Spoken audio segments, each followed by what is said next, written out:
못 정하셨죠? 예. 어려워. 정하는 것도 어려워. 그러면은 여기 볼까요? 한번 오늘은 민수기 22장을 보겠습니다. 22장 15에서 20절. 이 말씀이요, 참 알쏭달쏭한 말씀입니다. 발람 이 선지자가 하나님께서 나에게 말씀하시는 대로 행하겠다. 그래, 너희들이 나에게 아무리 많은 은과 금을 줄지라도 나는 할 수 없다. 이렇게 딱 아주 멋지게 거절하는 장면이 나옵니다.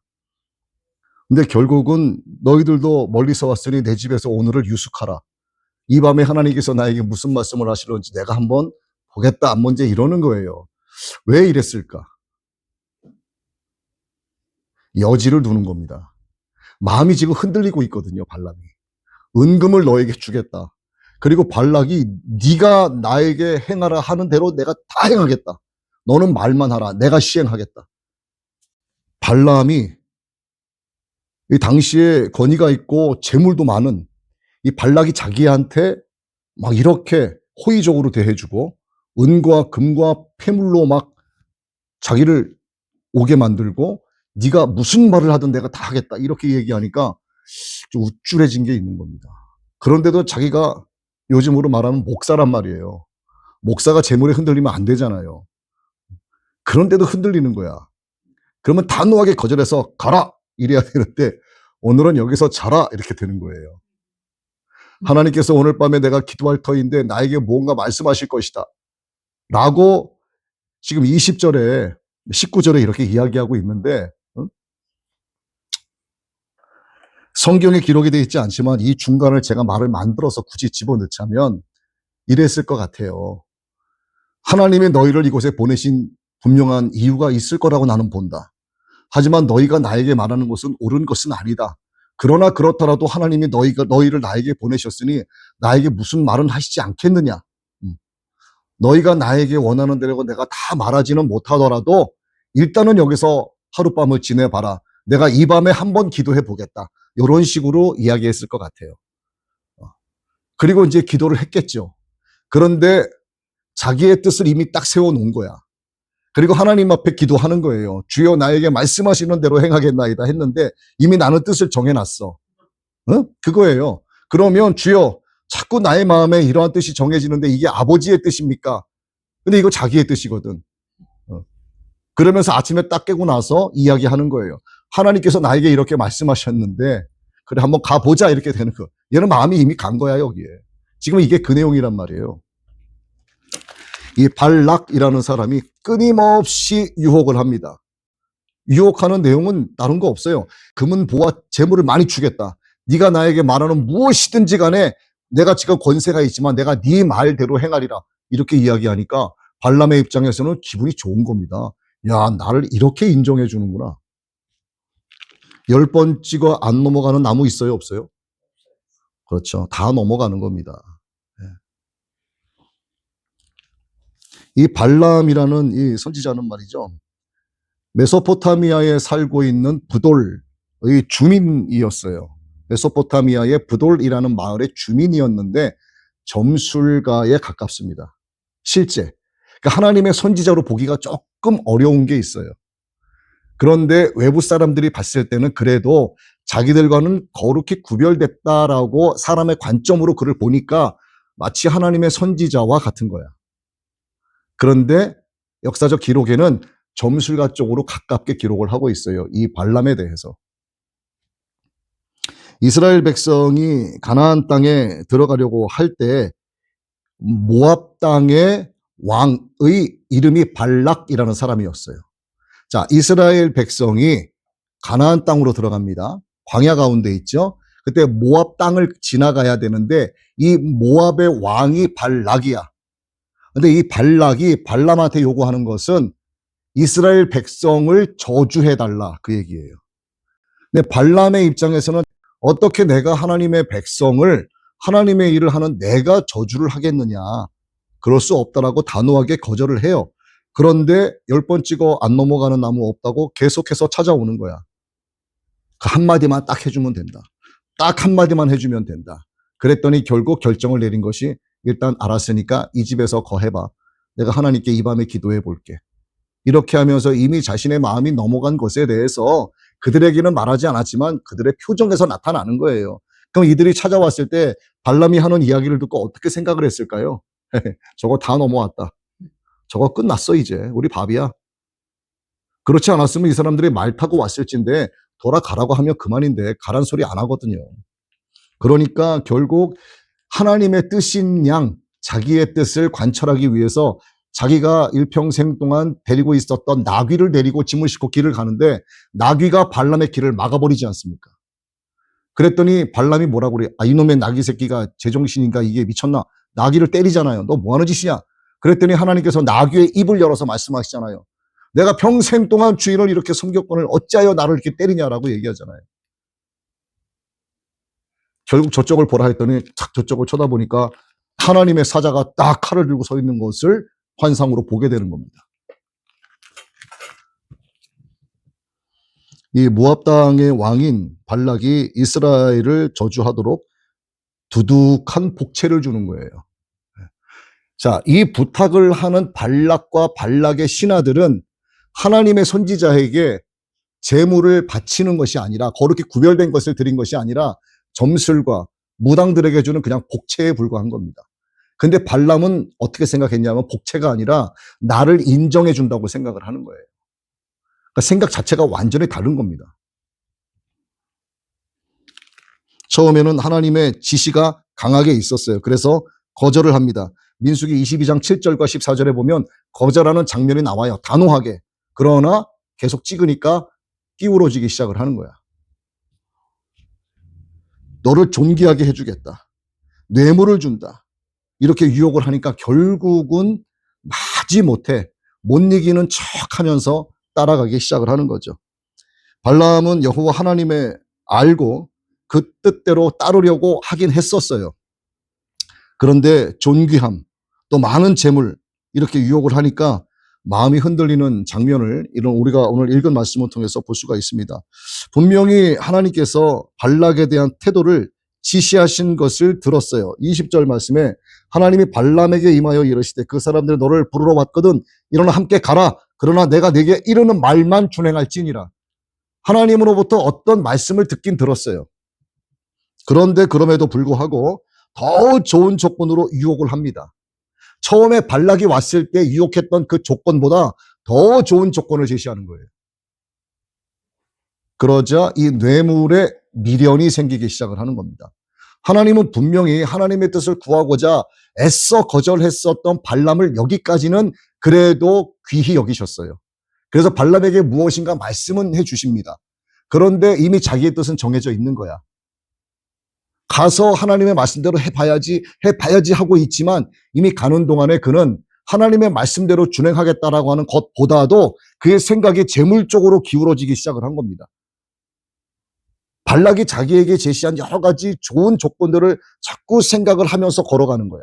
나는 절대로 하나님의 선민에게 저주를 내릴 수 없다라고 하는 단호한 결심을 생각하면서 가는 것이 아니라 생각이 다른 거예요.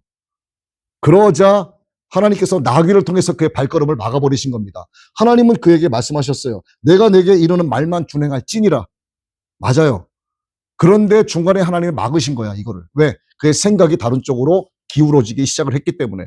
그래서 주의 사자가 나타나서 불을 들고 칼을 들고 서 있었던 거예요. 뇌물에 미련이 생겨서 단호하게 거절하지 못하고 그래서 했던 말이 밤에 유숙하라. 하나님께서 나에게 무슨 말을 더 하실 것이다.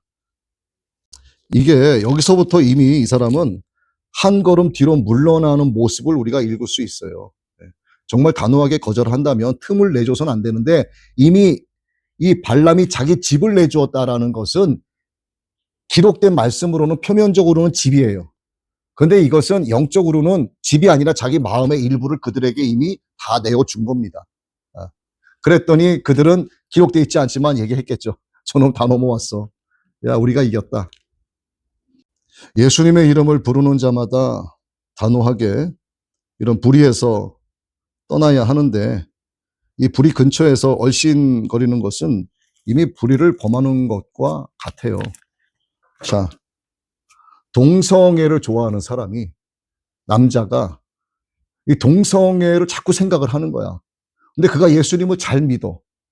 그런데 자꾸 마음이 동성 쪽으로 가는 거예요. 예수님 앞에 결단하고 또 결단해. 하나님, 저를 붙잡아 주세요. 정말 여기서 벗어나고 싶습니다. 하나님이 그를 불쌍하게 여기셔. 그런데 그의 마음에 하나님 감사합니다 하면서도 그의 발걸음은 어디 가냐면 동성애자들이 모여있는 곳으로 가는 거야. 주님, 제가 그곳으로 가고 있지만 거기서도 저를 지켜주세요. 이게 말이 되는 소리예요? 가면 안 되는 거예요, 거기에. 주여, 내가 지금 주님께 부르짖습니다. 내가 동성애자들이 있는 곳으로 가고는 있으나 거기에 들어가지는 않게 해주옵소서. 이거 똑같은 거예요. 결국 갔어. 가보니까 들어가고 싶어. 주여, 내 마음이 들어가고자 하는 것 같으나 들어가더라도 거기서 죄를 범하지 않게 하옵소서. 결국 들어갔어. 들어와서 동성애자들이 여기 있는데 주여, 제가 여기서 동성애를 해야 하나이까? 하지 않게 해주옵소서. 난 안 하고 있습니다. 그러나 저 사람이 자꾸 나를 건들고 있네요. 이게 이런 거 똑같은 거예요. 아예 처음부터 틈을 내주면 안 되는데 계속해서 한 걸음씩 한 걸음씩 나아가는 거야. 그러면서 자기를 지켜달라고 그래. 나를 보호해달라고 그래. 아예 틈을 내줘서는 안 되는데 이렇게 싹이 자라게 시작을 하면 결국은 이 더러운 열매를 맺을 수밖에 없는 거예요. 실질적으로 가서 어떤 더러운 열매를 맺지 않았더라도 이미 간 것 자체가 하나님 앞에 죄를 범한 거라 하는 것을 발람을 통해서 우리에게 말씀하고 계시는 겁니다. 불의 근처에서 얼씬거리는 것은 이미 불의를 범한 거예요. 아무리 신앙이 좋고 믿음이 좋은 정치인들도요, 이 정치판에 들어가면은 자꾸 거짓말하게 되고 자꾸 사람들이 자기를 향해서 와 이러다 보니까 그 권력의 맛에 취하다 보니까 하나님을 떠나게 되는 거야. 공의에서 떠나게 되는 거야. 정치인들은 공의롭게 행해야 됩니다.